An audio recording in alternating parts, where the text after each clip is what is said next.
Baik, Assalamualaikum warahmatullahi wabarakatuh. Alhamdulillah, wassalatu wassalamu ala Rasulillah, ma ba'du. Kita akan melanjutkan pembahasan kitab Selekta dalam ilmu tajwid. Ini Al-Fakir, saya akan membacakan wasiat Kiai Haji Abdul Aziz, Abuya Kiai Haji Abdul Aziz dalam kitab Selekta ini untuk para penghafal Al-Quran. Nah, ini pinternya orang yang nggak hafal Al-Quran ya. Untuk diketahui bahwa saya sendiri tidak hafal Al-Quran. Yang ya tidak hafal. Hanya saja insya Allah senang membaca, mudah-mudahan termasuk orang yang senang membaca. Baik ya, supaya cepat, supaya singkat, ada beberapa wasiat Kiai Haji Abdul Aziz yang terdapat dalam kitab Selekta untuk para penghafal Al-Quran dan juga bisa juga untuk kita semua, termasuk kepada saya, juga kepada Anda yang menonton video ini. Sebenarnya kalau kita resapi pesan ini, bisa terjadi kepada atau bisa untuk kita semua yang mungkin barangkali baca Quran saja bisa sombong ya, termasuk yang dipesankan oleh Kiai Abdul Aziz di dalam kitab ini. Jangan sombong katanya, ini salah satu pesannya. Ada dalam halaman 67 di kitab Selekta dalam ilmu tajwid ini. Supaya ini lebih mudah belajarnya, coba kita share mind map-nya. Ya, yang pertama, pesan Kiai Abdul Aziz kepada kita atau kepada kita semua yang belajar ilmu Al-Quran, utamanya bagi seorang penghafal. Yang pertama, kata beliau adalah terlebih dahulu membersihkan diri. Membersihkan diri dengan berwudu.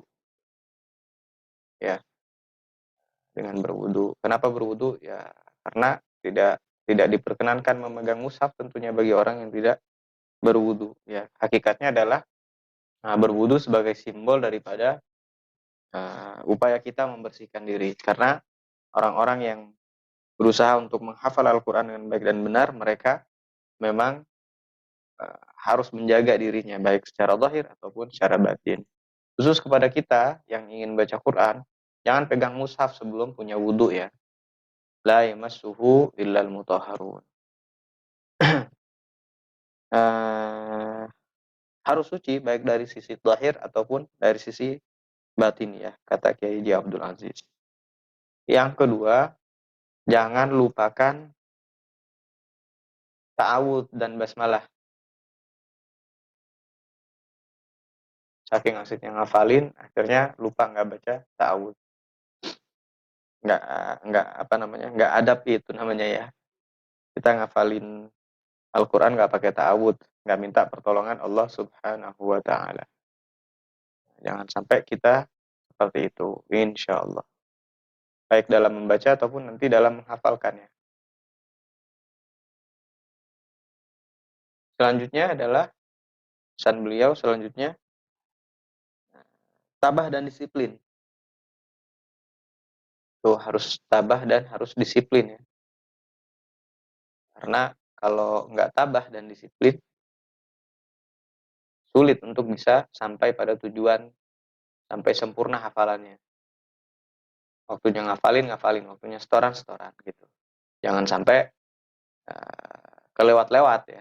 Kalau kelewat-lewat namanya juga nggak istiqomah gitu. Beliau kemudian mengutip Imam Syafi'i ini, kutipannya dikatakan ilmu tidak akan dicapai oleh seseorang kecuali dengan memperhatikan 6 syarat nih, syarat mencari ilmu menurut Imam Syafi'i yang dikutip oleh Abuya Kiai Haji Abdul Aziz. Ini untuk kita semua ya. Syarat mencari ilmu ada 6. Mudah-mudahan saya nggak lupa syairnya, saya ingat. Ala tanalul ilma illa bisittatin ambika am majmu'iha bibayani dakaun wa hirsun wa ijtihadun wa bulghatun. Ada yang bilang wastibarun. Dakaun wa hirsun wastibarun wa bulghatun wa irsyadu ustadi wa tulu zamani. Nah, ini ada 6 syarat. Yang pertama, dakaun, harus dia Nah, ini yang pertama, cerdas, dakaun wa hirsun. Yang pertama harus cerdas, wa hirsun, bersemangat tinggi, wastibarun atau wajtihadun, sabar dan bersungguh-sungguh, bersungguh-sungguh. Kemudian wabulghatun itu ada bandanya, itu banda apa ya? Ada modal yang dikeluarkan, ada biayanya dikeluarkan. Kemudian wa irsyadu ustadi, petunjuk guru. Dan sampai nggak ada gurunya, nanti nyasar kemana-mana. Watulu zamani, dan waktunya harus harus apa ini namanya, efektif. Sebenarnya watulu zaman itu dalam lirik itu kata Imam Syafi'i. Tetapi yang dimaksud watulu zaman itu bukan panjang waktunya saja gitu ya. Mondok berapa tahun, Kang? 6 tahun. Sudah bisa apa 6 tahun itu? Ya, begitu dah katanya. Berarti itu 6 tahunnya aja yang dibaca, sementara efektivitasnya nggak dimanfaatkan sebaik mungkin. Itu pesan yang ketiga untuk kita dari beliau Kiai Haji Abdul Aziz. Kemudian pesan berikutnya adalah ini ya. Sebentar saya perhatikan poin-poinnya saja. Ini tidak sombong yang tadi saya kutip ya, yang tadi saya sebutkan. Tidak sombong. Tidak sombong itu ya harus kita upayakan bagi kita semua, tidak hanya seorang penghafal Quran saja. Tidak sombong ya. Banyak katanya beliau nih, coba saya bacakan. Banyak sekali penulis temui orang-orang yang menjadi sombong setelah berhasil menghafal Al-Quran. Sifat ini kadang muncul karena merasa diri kita lebih pintar dan lebih kuat hafalannya dari orang lain. Sifat sombong inilah yang akan mengakibatkan hilangnya hafalan atau sirnanya ilmu yang sudah kita pelajari. Jangan sombong. Oh, ini sudah saya tulis nih, jangan sombong di sini ya. Kata beliau, sikap sombong akan merusak hafalan. Tentunya ilmunya gak barokah ya. Bahkan dulu saya pernah apa itu namanya, diceritain tuh sama dosen waktu di kampus ya. Kalau sombong saat baca Quran, semua akan hilang. Jangankan baca surah yang panjang, baca surah yang pendek aja bisa muter-muter itu katanya ya. Dulu saya dapat pelajaran ulumul Quran waktu di kampus, dan dosen kami bercerita seperti itu. Ingat-ingat ya, kalau jadi imam jangan sampai ada perasaan sombong, ada takaburnya, nanti semua ayatnya, semua suratnya hilang. Nah, gitu. Hafalannya kemudian jadi hilang tuh. Pesan berikutnya, berakhlaklah mulia kepada orang yang lebih tua maupun orang yang lebih muda, gitu. Nah, ini berakhlak mulia.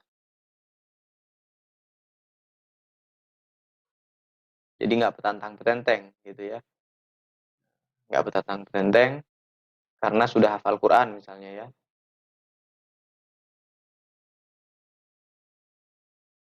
Harus beradab kepada yang tua, kepada yang lebih muda,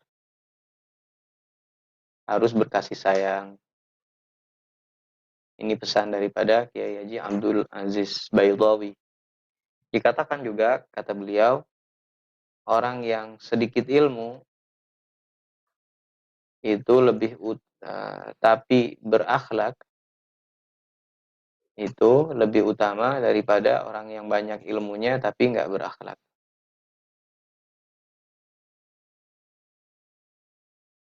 Orang alim yang nggak beradab. Nauzubillah min dzalik. Pesan beliau kepada Anda para penghafal Al-Qur'an, untuk kita semua, bahwa yang pertama harus berakhlak mulia kepada siapapun, kepada yang lebih tua kita harus sopan, dan kepada yang lebih muda kita harus berkasih sayang. Gitu.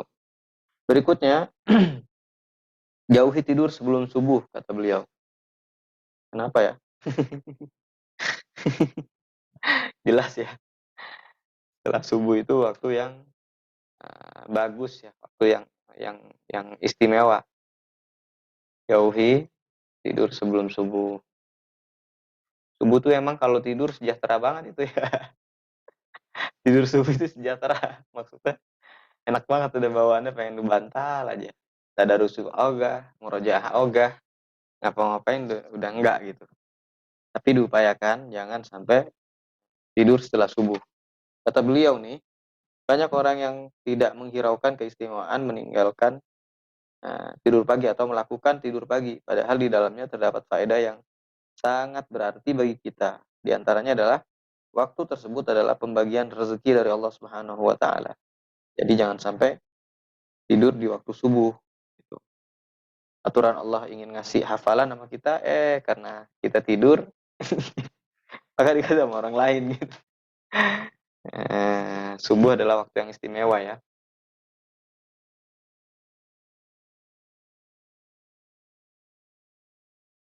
Ini kata Kiai Haji Abdul Aziz. Salah satu istimewaannya adalah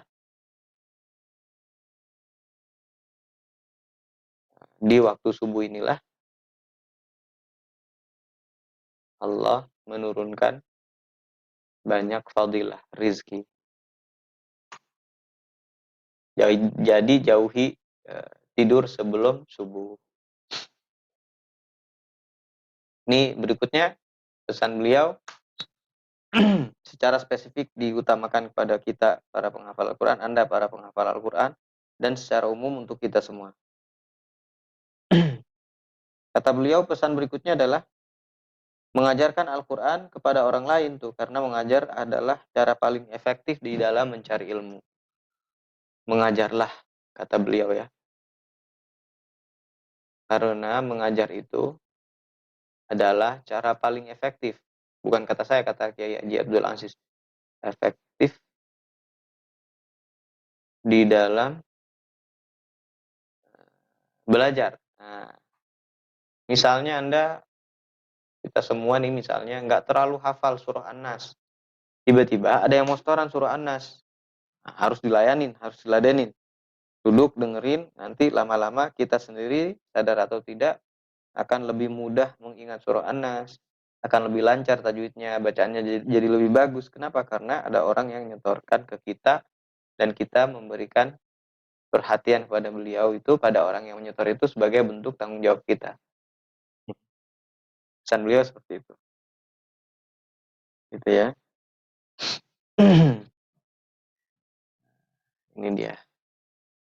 Poin yang berikutnya adalah,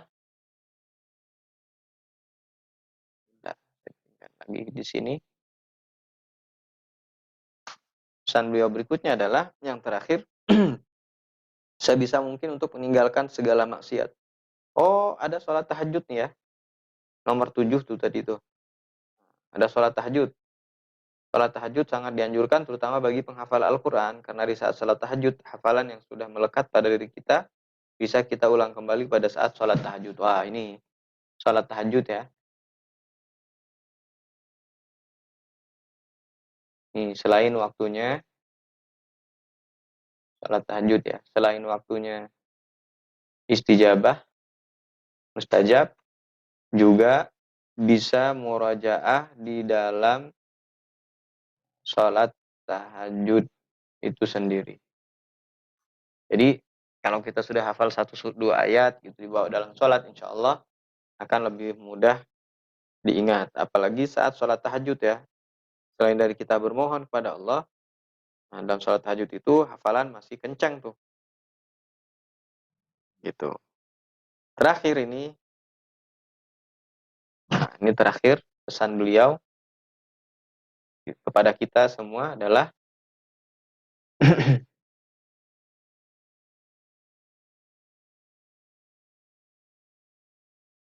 pesan beliau adalah tinggalkan maksiat.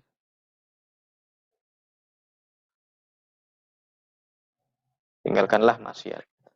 Tentu bukan hanya kepada orang yang menghafalkan Al-Quran ya. Salah besar kata beliau. Salah besar orang yang mengatakan bahwa maksiat tidak mempengaruhi hafalan. Berarti kita akan bilang begini, pesan beliau.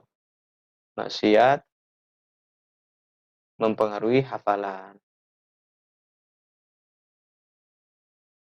Ngelihat perkara yang tidak boleh misalnya, maka hafalannya akan dikit-dikit hilang. Teringat ceritanya Ustaz Abdul Somad itu ya. Seorang syekh dari luar ya, hafalan Al-Qur'annya bagus, hafal 30 juz. Ketika sampai di Indonesia mau beli sesuatu di katakanlah di toko gitu, karena penjaganya seorang perempuan, beliau tidak mau. Takut hafalannya hilang. Artinya menjaga betul daripada perbuatan yang tidak Allah perkenankan. Nah, beliau melanjutkan dalam pesannya ini, yang namanya maksiat pasti mempengaruhi dan menodai hati kita gitu. Dengan sering melakukan dosa, maka dosa akan bertambah besar dan hafalan pun akan hilang sedikit demi sedikit. Al-Imam Syafi'i diwasiatkan oleh gurunya untuk meninggalkan semua bentuk dosa. Karena alasan ini, penulis membahas tentang sholat dan doa dengan bermohon kepada Allah Subhanahu wa taala agar semua dosa yang ada akan dihilangkan atau diampuni oleh Allah Subhanahu wa taala. Wallahu a'lam bishawab. Demikian ya pesan-pesan Kiai Haji Abdul Aziz kepada kita semua, khususnya kepada para penghafal Al-Qur'an agar menjaga dirinya dengan sifat-sifat atau sifat-sifat terbaik, akhlak-akhlak terbaik, dan menjaganya sebaik mungkin sesuai dengan pesan beliau yang sudah kami sampaikan. Jazakallahu khairan. Assalamualaikum warahmatullahi wabarakatuh. Alhamdulillahi rabbil alamin. Stop dulu zoomnya. Sampai jumpa di video selanjutnya ya.